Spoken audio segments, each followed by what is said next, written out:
The morning sun streamed through the tall windows of Westminster Abbey as Charles Windsor adjusted his ceremonial uniform one final time.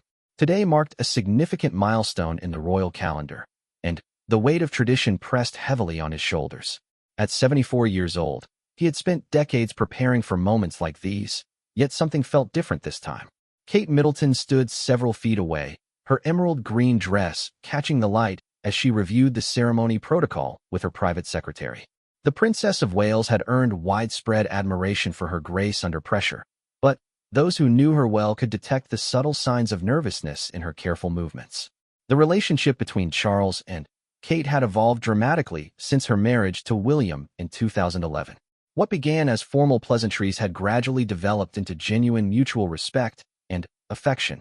Charles had always appreciated Kate's dedication to the monarchy and her natural ability to connect with people from all walks of life. "Your Majesty," Kate's secretary whispered, approaching Charles with a concerned expression. "The princess seems unusually anxious about today's proceedings. She's been asking repeatedly about the timing of her entrance." Charles glanced toward Kate, noticing how she fidgeted with her gloves while speaking to the Archbishop. The ceremony they were about to participate in would be broadcast to millions worldwide, and any misstep would be scrutinized by media outlets for weeks to come. The event was a special service commemorating the centennial of a beloved charity that had been close to the late Queen Elizabeth's heart. Kate had been chosen to deliver the main address, a responsibility that would normally fall to Charles himself. His decision to give her this honor had surprised many within royal circles, but he believed strongly in her ability to carry the message with authenticity and warmth. As dignitaries began filing into the ancient cathedral, Charles observed the careful choreography that governed every royal appearance. Each movement had been rehearsed, each position precisely planned. Yet he remembered his mother's advice about remaining human within the constraints of protocol. Kate caught his eye across the room and offered a tentative smile. Charles could see the uncertainty beneath her composed exterior. She had confided in him weeks earlier about her concerns regarding public speaking, particularly on such a significant occasion. Despite years of experience, she still felt the crushing weight of representing the crown with dignity. The Archbishop approached them both, clipboard in hand, ready to review the final details. "Your Majesty, Your Royal Highness, will begin in approximately 20 minutes. The processional order remains unchanged from rehearsal." Charles nodded, but his attention remained focused on Kate. She was studying her speech notes with intense concentration, her lips moving silently as she practiced key phrases. He recognized the look of someone fighting internal doubts, having experienced it countless times himself throughout his long journey to the throne. The guest list for today's service read like a who's who of British society. Political leaders, celebrities, charity workers, and members of the aristocracy had all gathered to witness this historic moment. Television crews positioned their cameras strategically throughout the cathedral, ensuring every angle would be captured for posterity. Kate's protection officers conducted their final security sweep while her stylist made last-minute adjustments to her outfit. Everything had to be perfect, not just for the cameras, but out of respect for the cause they were celebrating. The charity had touched countless lives over the past century, and today's service would hopefully inspire continued support for their vital work. Charles remembered his first major solo engagement decades earlier, when his father, Prince Philip, had offered him crucial advice about managing nerves. "Remember," Philip had said, "the moment you step out there, you're no longer representing yourself. You're carrying the hopes and expectations of everyone who believes in what we do." The sound of the organ beginning its warm-up filled the cathedral, its deep notes reverberating off the ancient stone walls. Charles felt the familiar mixture of anticipation and responsibility that accompanied every significant royal duty. But today, his primary concern wasn't his own performance. It was ensuring Kate felt supported and confident. As they moved toward the staging area, Charles noticed Kate's breathing had become slightly shallow. Her usual poise remained intact, but subtle signs suggested she was struggling with pre-ceremony anxiety more than usual. The magnitude of the occasion seemed to be weighing on her more heavily than anyone had anticipated. "Your Royal Highness," her private secretary approached again. "The press pool is requesting a brief photo opportunity before the service begins. Just a few shots of you reviewing your remarks." Kate nodded automatically, but Charles could see the request only added to her stress. Every public appearance was dissected by royal correspondents, fashion critics, and body language experts. A single awkward moment or misplaced word could generate negative headlines for days. The cathedral was now nearly full, with distinguished guests taking their assigned seats according to strict protocol. Charles scanned the crowd, recognizing faces from government, business, and charitable organizations. Many of these individuals had worked tirelessly to support the cause being celebrated today. Kate stepped away to review her speech one final time, finding a quiet corner behind a stone pillar. Charles watched as she closed her eyes briefly, apparently using breathing techniques to center herself. He had learned over the years that even the most experienced royals never completely overcame the nerves that came with major public appearances. The Archbishop reappeared, checking his pocket watch with the precision of someone who had orchestrated hundreds of royal ceremonies. 5 minutes until processional, Your Majesty. The congregation is seated and ready. Charles straightened his medals and took a deep breath. In just a few moments, they would walk down the aisle together, representing the continuity and stability of the British monarchy. The ceremony would proceed flawlessly, as royal events always did, but Charles couldn't shake the feeling that something significant was about to happen. Kate rejoined him, her speech cards tucked discreetly in her small handbag. She looked beautiful and dignified, every inch the future queen she would someday become.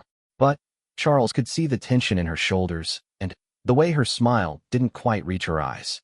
"Ready?" he asked quietly, offering his arm according to protocol. Kate placed her hand gently on his sleeve, and they began their measured walk toward the cathedral's main entrance.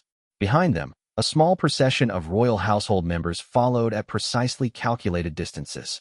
The organ music swelled as they approached the massive wooden doors that would soon open to reveal hundreds of expectant faces. In those final moments before stepping into the public eye, Charles felt an overwhelming sense of protectiveness toward his daughter-in-law. She had brought such joy and stability to William's life, and had embraced her royal duties with remarkable grace. The last thing he wanted was for her to feel alone or unsupported during this important moment. The doors began to open, flooding the staging area with light from the cathedral's interior. The congregation rose as one, their faces turning toward the entrance with respectful attention. Television cameras focused their lenses, ready to broadcast every detail of the ceremony to viewers around the world. As they stepped forward into the cathedral proper, Charles could feel Kate's slight tremor through her gloved hand resting on his arm. The moment that would change everything was still minutes away, but already he sensed that today would be remembered for reasons no one could yet anticipate. The procession down the cathedral aisle felt both eternal and instantaneous. Charles maintained the measured pace that had been drilled into him through decades of royal protocol, while Kate matched his steps with practiced precision. The weight of hundreds of eyes upon them created an almost tangible pressure in the sacred space. Halfway down the aisle, Charles noticed Kate's grip on his arm tighten almost imperceptibly. To the watching congregation and television cameras, she appeared perfectly composed, but Charles had learned to read the subtle signs of stress in his family members. Her breathing had become carefully controlled, and her smile, while beautiful, carried a hint of strain. The Archbishop waited at the altar, his vestments resplendent in the colored light filtering through the stained glass windows. Behind him, the choir stood ready to perform hymns that had been sung in this same cathedral for centuries. Everything about the moment spoke to the enduring traditions of the British monarchy, yet Charles felt an undercurrent of change flowing through the ancient space. As they reached their designated positions, Kate released his arm and moved to her chair with fluid grace. The congregation settled back into their seats with a rustling of fabric and programs. Charles took his place in the ornate throne-like chair reserved for the sovereign, its carved wood worn smooth by countless royal occupants before him. The service began with a hymn that filled the cathedral with soaring melody. Kate's voice joined the singing, clear and strong, but Charles noticed how tightly she gripped her program. Years of royal engagements had taught him to observe these details while maintaining his own public composure. When the Archbishop began his opening remarks about the charity's century of service, Charles found his attention divided between the words being spoken and Kate's visible tension. She sat perfectly straight, her hands folded in her lap, but he could see the rapid rise and fall of her breathing. The charity being celebrated today had been particularly dear to Queen Elizabeth's heart. She had served as its patron for over 50 years, visiting their facilities regularly and championing their cause both publicly and privately. Today's service was not just a celebration, but also a passing of the torch to a new generation of royal patrons. Kate's role in the ceremony represented a significant moment in royal succession planning. By giving her the main speaking role, Charles was publicly acknowledging her importance to the future of the monarchy. The decision had been his alone, made against the advice of some courtiers who felt such honors should follow more traditional hierarchies. As the Archbishop concluded his remarks and introduced the first reading, Charles reflected on how much Kate had grown into her royal role. When she first married William, many observers questioned whether a commoner could successfully adapt to the rigid demands of royal life. Her transformation had been remarkable to witness.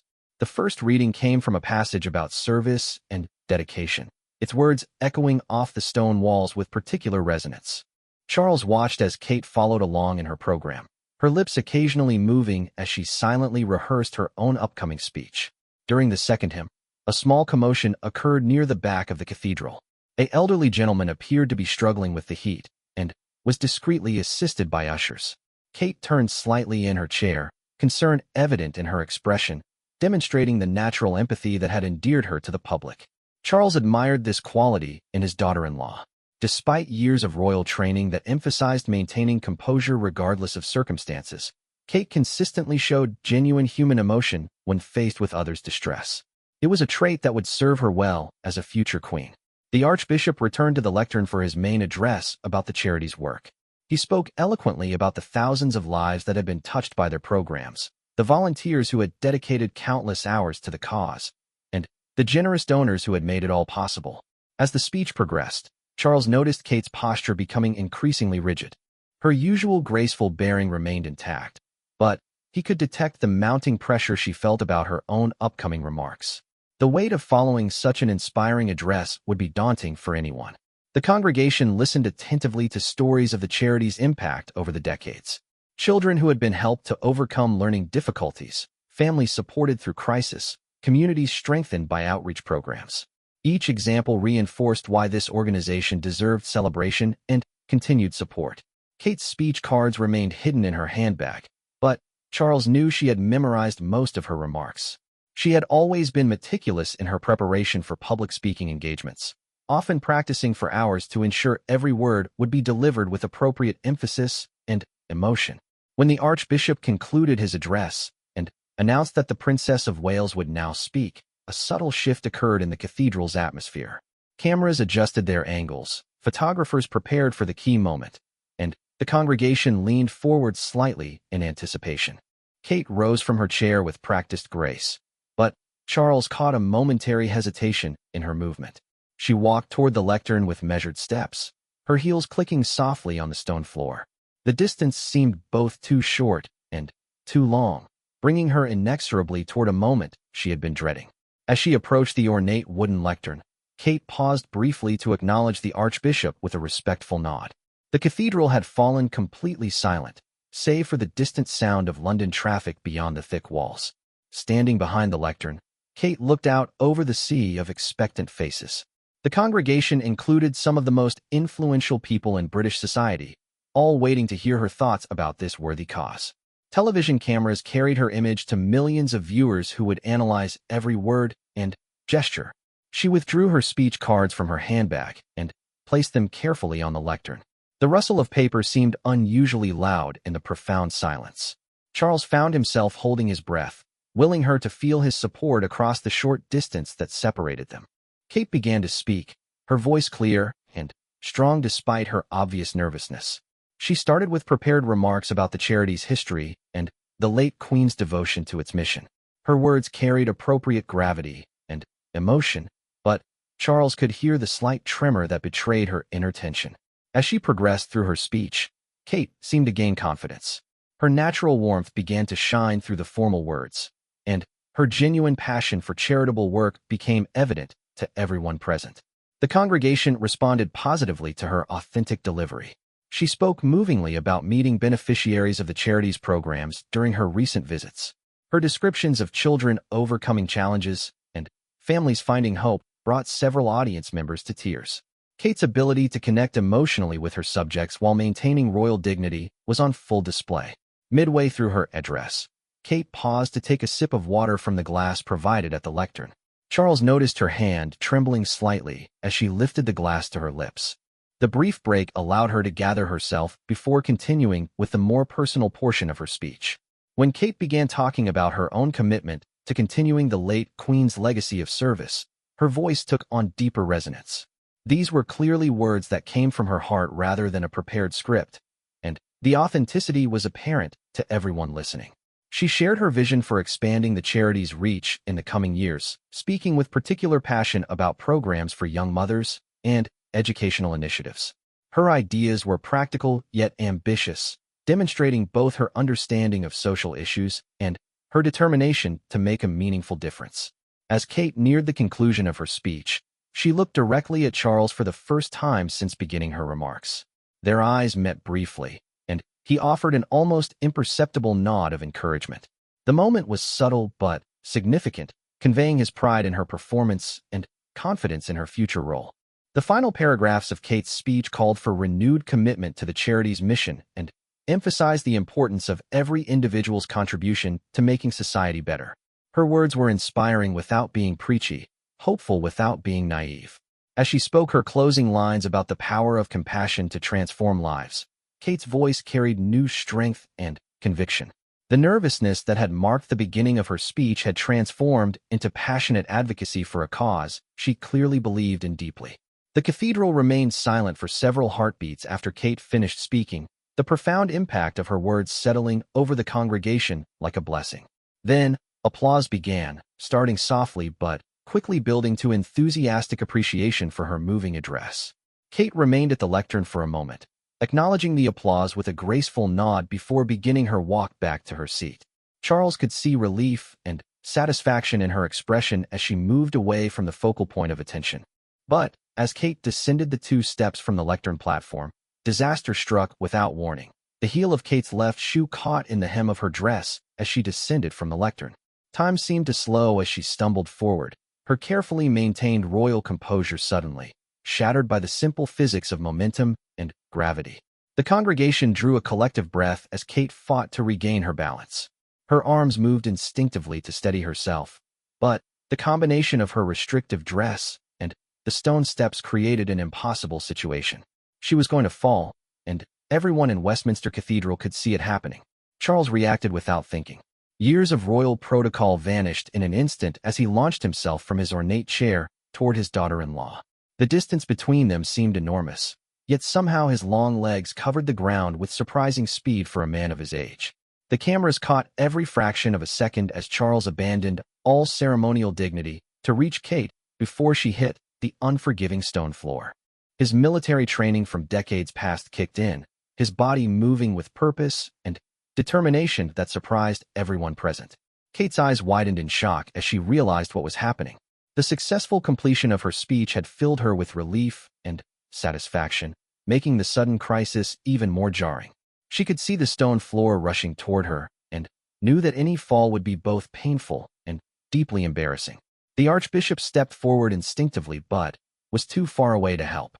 Members of the congregation half rose from their seats, uncertain whether they should intervene or maintain proper decorum. The moment hung suspended between catastrophe and rescue. Charles reached Kate just as she was about to fall completely. His arms encircled her waist, pulling her against his chest in a protective embrace that had nothing to do with royal protocol and everything to do with human instinct. The impact of stopping her fall caused both of them to stagger slightly. For several heartbeats, they stood frozen in an embrace that would have been unthinkable under normal circumstances. Charles held Kate securely, feeling the rapid beating of her heart through the fabric of her dress. She clung to his uniform jacket, her face pressed against his chest as she struggled to process what had just happened. The silence in the cathedral was absolute. Hundreds of distinguished guests sat transfixed by the unprecedented display of informal affection between the king and the Princess of Wales. Cameras captured every angle of the moment that royal correspondents would later describe as shocking in its humanity. Kate pulled back slightly to look up at Charles, her eyes filled with gratitude and residual shock. "Thank you," she whispered, her voice barely audible in the vast space. Charles responded with a gentle smile that spoke volumes about the genuine care he felt for William's wife. "Are you hurt?" he asked quietly, his hands still steadying her shoulders as she regained her composure. Kate shook her head, though she could feel her ankle throbbing slightly from where she had twisted it during the near fall. The moment stretched longer than either of them realized as they remained in their protective bubble, temporarily forgetting about the watching crowd. Kate's usual poise slowly returned as she straightened her dress and smoothed her hair, but the intimacy of the rescue had created something unprecedented. Charles had always maintained appropriate distance in his relationship with Kate, following the formal protocols that governed royal family interactions. But, in the seconds when she needed help, all of those artificial barriers had dissolved, revealing the genuine affection that existed beneath the ceremonial facade. A gentle cough from the Archbishop broke the spell. Charles and Kate suddenly remembered where they were and the hundreds of eyes watching their every move. They stepped apart slowly, both struggling to return to the formal demeanor expected of their positions. Kate attempted to curtsy to Charles as protocol demanded, but he gently caught her arm before she could complete the gesture. "None of that," he said softly, his words carrying a warmth that hadn't been there before today's events. The congregation remained uncertain how to react to what they had witnessed. Some shifted uncomfortably in their seats, unsure whether applause would be appropriate. Others smiled at the touching display of family concern, seeing it as a refreshing break from typical royal formality. Royal protection officers who had been stationed around the cathedral's perimeter took several steps forward before realizing the crisis had passed. Their training had prepared them for many scenarios, but a stumbling princess rescued by a sprinting king fell outside normal protocols. Charles offered his arm to Kate, and she accepted it gratefully, still somewhat shaken by her near fall. As they walked together toward their seats, the congregation began to relax, sensing that the immediate drama had concluded without serious consequence. But the cameras had captured everything. Every television viewer had watched Charles abandon his throne to rush to Kate's aid. The image of the king holding his daughter-in-law in a protective embrace would be replayed countless times in the hours and days to come. Kate's private secretary appeared at her elbow as they reached their chairs, whispering urgent questions about whether medical attention was needed. Kate shook her head firmly, determined not to let the incident overshadow the important ceremony they were there to celebrate. As they settled back into their seats, Charles noticed that something fundamental had shifted between them. The formal politeness that had always characterized their relationship had been replaced by something warmer and more authentic. The crisis had stripped away pretense and revealed genuine family bonds. The Archbishop, clearly shaken by the dramatic interruption to his carefully planned ceremony, struggled to regain the liturgical flow. He cleared his throat and announced the final hymn, hoping to restore some semblance of normalcy to the proceedings. As the organ began playing and voices rose in song, Kate found herself stealing glances at Charles. The man who had seemed so formal and distant throughout their years of acquaintance had revealed himself to be someone who would literally run to her rescue without hesitation. Charles, too, found his perspective altered by the incident. Kate's vulnerability in that moment had triggered protective instincts he hadn't expected to feel. The careful emotional distance he maintained with all family members had been breached, and he wasn't sure how to rebuild those walls. The hymn provided a welcome interval for both of them to process what had happened. The familiar words and melody offered comfort and stability after the shocking departure from protocol. Yet both knew that their relationship had been fundamentally changed by those few seconds of crisis and response. During the final prayer, Kate closed her eyes and reflected on the significance of what had occurred. Beyond the embarrassment of nearly falling, beyond the breach of protocol, she had discovered that Charles truly cared about her well-being. The knowledge was both comforting and surprising. The ceremony concluded with the Archbishop's final blessing, and the congregation began the process of filing out in order of precedence. Charles and Kate would be among the last to leave, allowing them a few moments to compose themselves before facing the inevitable questions from the press. As the cathedral slowly emptied, Kate's stylist approached discreetly to check for any damage to her outfit from the incident. Remarkably, everything appeared intact except for a small tear in the hem where her heel had caught. The damage was barely noticeable and could easily be repaired. Royal correspondents in the press pool were already crafting their reports about the dramatic moment. Some focused on the breach of protocol, others on the touching display of family solidarity. All agreed that they had witnessed something unprecedented in royal history. Charles stood and extended his hand to help Kate rise from her chair. The gesture was unnecessary from a practical standpoint, but it conveyed continued concern for her welfare that went beyond formal courtesy. Kate accepted his assistance with a grateful smile that reached her eyes for the first time that day. Ready to face the music? Charles asked quietly as they prepared to leave the cathedral. Kate nodded, though she knew the next few hours would be filled with questions about what the press was already calling the rescue. As they walked toward the cathedral's exit, Kate realized that her anxiety about public speaking had been completely forgotten in the wake of more immediate concerns. The speech that had terrified her now seemed like a distant memory compared to the drama of what followed. The late afternoon sun streamed through the open cathedral doors as they approached the entrance where their cars waited. Beyond the doorway, Kate could see the flash of cameras and hear the excited chatter of reporters who had witnessed the entire incident through the television feeds. Charles paused just inside the doorway and turned to face Kate one final time before they stepped into the public eye. "You did beautifully today," he said, referring not just to her speech but to how she had handled the entire unexpected situation with grace and dignity. The words carried weight beyond simple politeness. Kate understood that she had passed some kind of test today, not just of her public speaking abilities, but of her capacity to handle crisis with appropriate royal bearing. Charles's approval meant more to her than she had expected.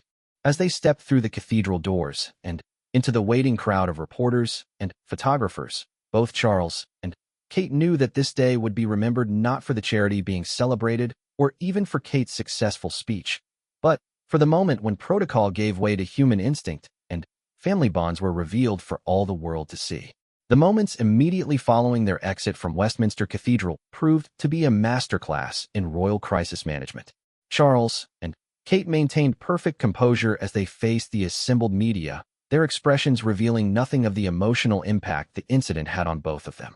Royal correspondents shouted questions over the police barriers, eager to get any comment about what they had witnessed.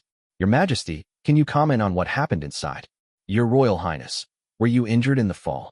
The queries came rapid fire, but both Charles and Kate followed their training, offering polite smiles and waves without engaging directly with the press. Behind the scenes, however, the royal communications team was in overdrive. Private secretaries huddled with press officers, crafting statements that would address the incident without making it seem more significant than necessary. The challenge was acknowledging what millions had seen on television while maintaining the dignity that royal occasions demanded. Kate's lady-in-waiting approached discreetly as they paused beside their official car. "Ma'am, we have several media requests for interviews about today's events. How would you like us to respond?"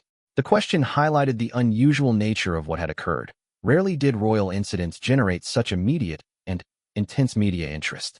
Charles overheard the inquiry and made a quick decision that surprised everyone within earshot. "We'll do a brief walkabout," he announced, referring to the informal practice of greeting members of the public who had gathered to watch their departure. The decision went against security protocols that called for immediate departure after any incident.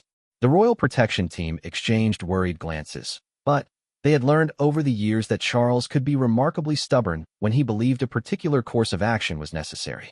Additional officers quickly repositioned themselves as barriers were adjusted to allow for the impromptu public interaction. As Charles and Kate approached the gathered crowd of well-wishers, the atmosphere shifted from the formal cathedral service to something more relaxed and genuine. Children waved small British flags while elderly spectators called out congratulations and encouragement. "Your Majesty, that was very gallant of you," called an elderly woman near the front of the crowd. Charles paused to speak with her, and Kate watched in fascination as his entire demeanor softened. Away from the formal constraints of the cathedral, he seemed more comfortable and accessible. Kate found herself drawn into conversations with charity workers who had attended the service. Their enthusiasm for the cause and appreciation for her speech helped restore her confidence after the traumatic stumble. She realized that most people were focusing on her words rather than her near fall. A young mother approached Kate with her daughter, who appeared to be about 8 years old. "Princess Kate, my daughter wanted to tell you something," the woman said nervously. Kate knelt down to the child's level, her natural way with children immediately evident. "I saw you almost fall down," the little girl said with the brutal honesty of childhood. "But the king caught you like a superhero." Her innocent observation made Kate laugh genuinely for the first time since the incident occurred. "He did indeed," Kate replied warmly. "Sometimes even princesses need rescuing." The exchange was captured by photographers, and the image would later become one of the most endearing photos of the day. Charles had moved on to speak with a group of veterans who had attended the service in honor of their charitable work.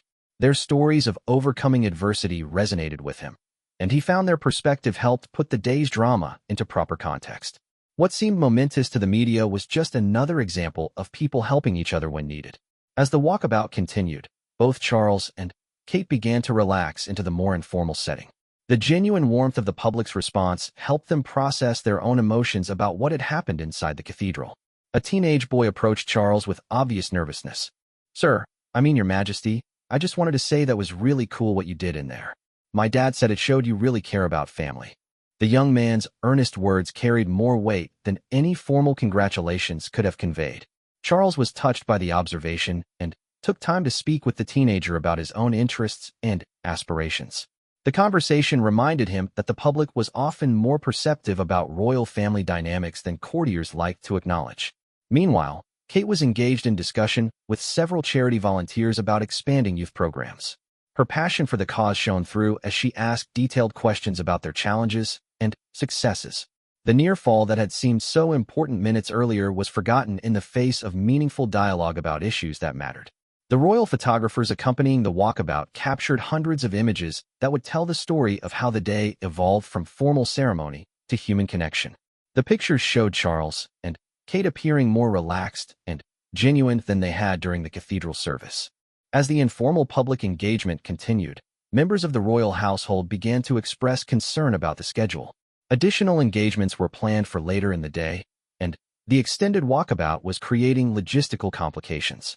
However, both Charles and Kate seemed reluctant to end the interaction.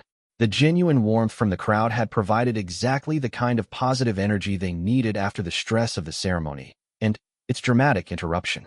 A reporter from the BBC managed to position herself near the royal party and called out a question about the incident inside the cathedral. "Your Majesty, can you tell us what was going through your mind when you saw the princess stumble?" Charles paused his conversation with a charity worker and looked directly at the reporter. "When someone needs help, you help them," he said simply. "That's what families do." The straightforward response would be quoted extensively in the days that followed. Kate heard his comment and felt a surge of emotion at his public acknowledgement of their family bond. Throughout their years of acquaintance, Charles had always maintained formal correctness in their relationship.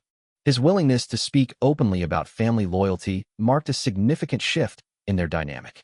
An elderly gentleman who had been waiting patiently for an opportunity to speak approached Kate with a walking stick and a gentle smile. "Your Royal Highness, I've been supporting this charity for 30 years. Your speech today was exactly what we needed to hear. Don't let one little stumble overshadow a magnificent achievement." His words provided perspective that Kate desperately needed. She had been so focused on the embarrassment of nearly falling that she had lost sight of the successful speech that preceded it. The reminder helped restore her confidence in her performance. As the walkabout gradually wound down, Charles and Kate found themselves standing together near their waiting car. The crowd had thinned somewhat, but those who remained continued to offer encouragement and congratulations. "That went well," Charles observed quietly, referring to both the public interaction and their handling of the aftermath of the cathedral incident. Kate nodded in agreement, feeling grateful for his decision to engage with the public rather than simply departing immediately. The Royal Communications Director approached with an update on media coverage. "The initial reports are quite positive," she informed them. "Most outlets are focusing on the family solidarity rather than any breach of protocol." This news provided relief for both Charles and Kate, who had been concerned about negative coverage that might overshadow the charity's important work. The fact that media response was generally favorable suggested that the public understood and approved of what they had witnessed. As they prepared to depart for their next engagement, Kate realized that the day's events had fundamentally altered her relationship with Charles. The formal distance that had always existed between them had been replaced by something warmer and more authentic. Charles, too, recognized that something significant had changed. His protective response to Kate's crisis had revealed emotions he hadn't fully acknowledged even to himself. She wasn't just William's wife or a fellow working royal. She was genuinely family in a way that went beyond titles and protocols. The drive to their next engagement provided an opportunity for private conversation away from cameras and crowds. Both remained silent for several minutes, processing the emotional impact of the day's unexpected developments. "Thank you," Kate said finally, breaking the comfortable silence. not just for catching me, but for how you handled everything afterward. The walkabout was exactly what we both needed. Charles nodded thoughtfully. The public's response was quite remarkable, wasn't it? Sometimes I forget how much wisdom there is in ordinary people's perspective on extraordinary situations. As their motorcade moved through London traffic, both Charles and Kate understood that this day would be remembered as a turning point in their relationship. The crisis that could have been embarrassing had instead become an opportunity for authentic connection that strengthened both their family bond and their effectiveness as working royals. The remainder of their scheduled engagements passed smoothly, but the warmth and naturalness that had emerged during the walkabout continued to characterize their interactions. They had discovered something valuable about each other and about the power of genuine human response in the midst of formal royal duty. By evening, news coverage of the day's events had settled into a consistent narrative celebrating Charles's gallant rescue of Kate and the family solidarity it represented. Editorial writers praised the moment as evidence that the royal family remained fundamentally human despite their extraordinary circumstances. The incident that had begun as a potential disaster had evolved into something quite different, a demonstration of authentic family bonds that strengthened public affection for both Charles and Kate, while advancing the charitable cause they had gathered to celebrate. 3 weeks after the Westminster Cathedral incident, the ripple effects of that spontaneous moment continued to reshape relationships within the royal family and public perception of the monarchy itself. Charles found himself in his private study at Clarence House, reviewing correspondence that had poured in from around the world in response to what media had dubbed the rescue. Letters arrived daily from ordinary citizens expressing appreciation for what they saw as authentic family loyalty. A grandmother from Wales wrote, "Your Majesty showed us that beneath all the ceremony, you're still a father and grandfather who cares about family." A veteran from Scotland observed, "Finally, saw you as a real person instead of just a title." The correspondence revealed something profound about public expectations of royal behavior.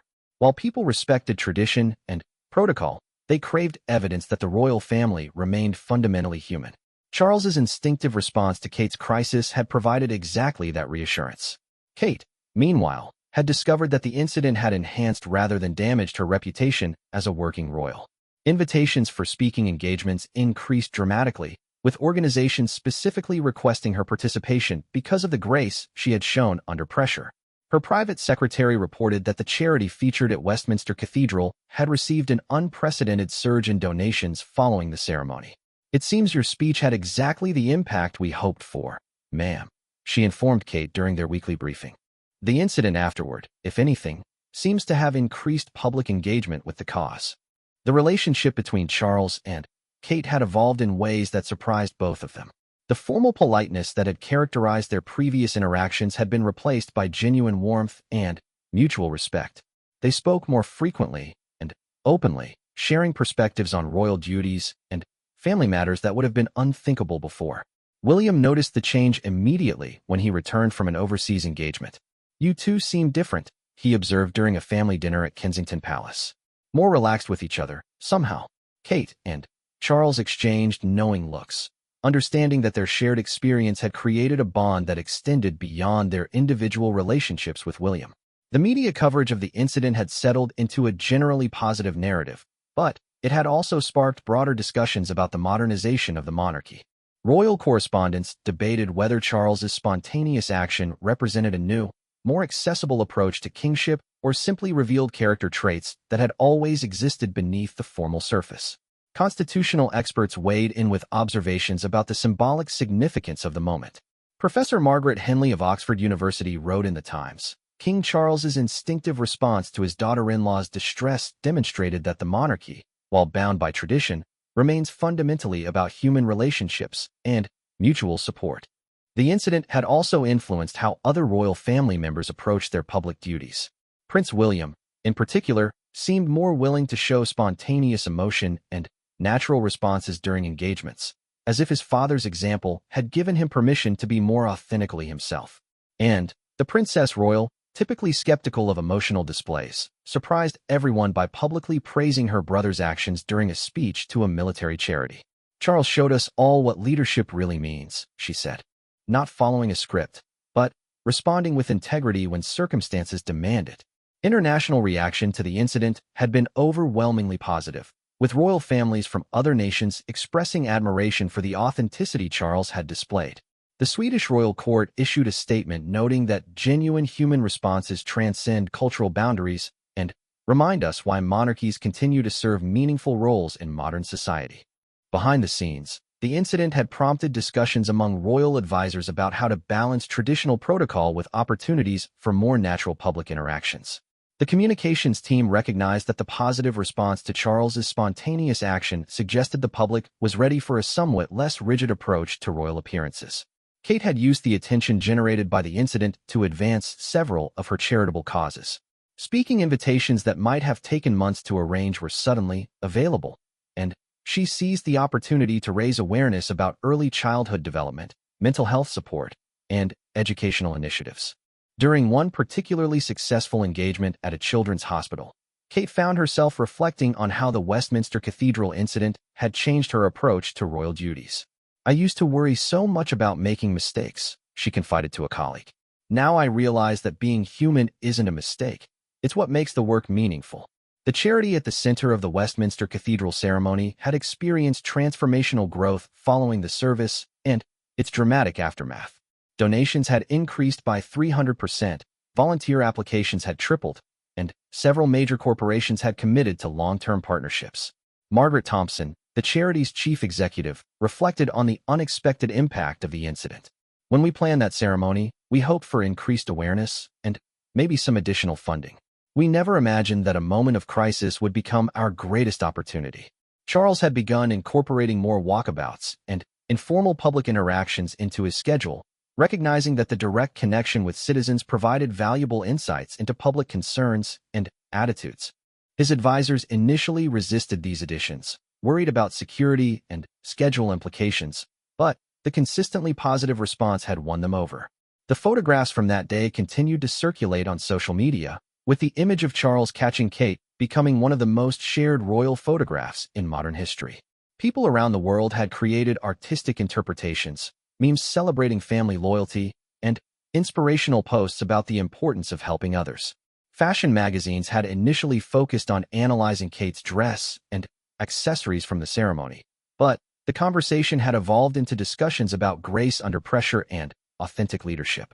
Vogue ran a feature titled, "When Perfection Isn't the Point," exploring how Kate's near fall had actually enhanced her relatable appeal. Documentary filmmakers had reached out requesting interviews about the incident, sensing that it represented something significant about the evolution of the British monarchy. Both Charles and Kate had politely declined, preferring to let their subsequent actions speak rather than analyzing the moment to death. The Archbishop who had officiated the ceremony later reflected on the incident during a radio interview. "In 30 years of conducting royal services, I've never seen anything quite like it," he said. "It reminded everyone present that beneath all the pageantry, we were witnessing genuine human relationships and care." As autumn approached, Charles and Kate found themselves working together more frequently, their enhanced relationship enabling more effective collaboration on shared causes. Their joint appearances had a natural warmth that photographers and the public consistently responded to positively. During a particularly successful joint engagement at a community center in Manchester, Kate observed to Charles, "I think we work well together."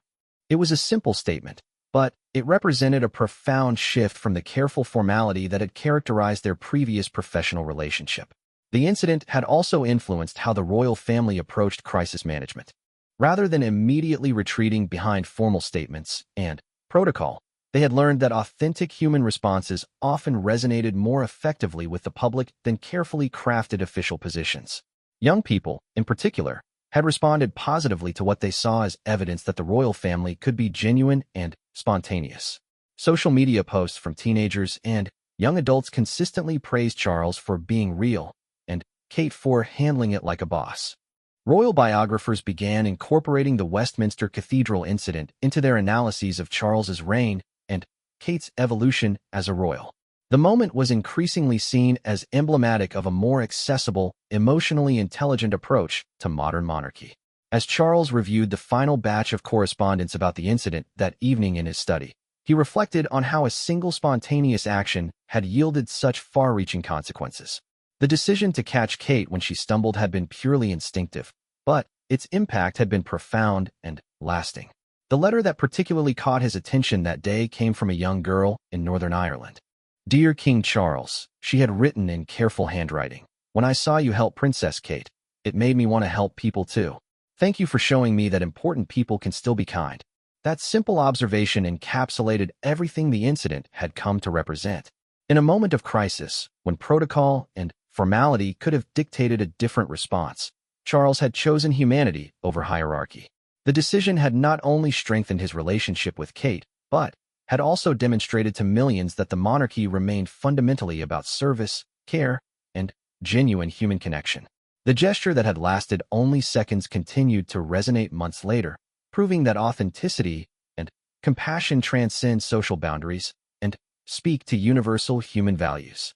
What had begun as a potential embarrassment had become a powerful reminder that even in the most formal settings, genuine human responses create the most lasting impact. As Kate often reflected in the months that followed, sometimes the most important moments are the ones that happen entirely without planning, when instinct and character reveal themselves more clearly than any carefully orchestrated ceremony ever could. The stumble that had seemed like disaster had actually become the foundation for deeper relationships, more effective service, and a more accessible monarchy that served its people with both dignity and humanity.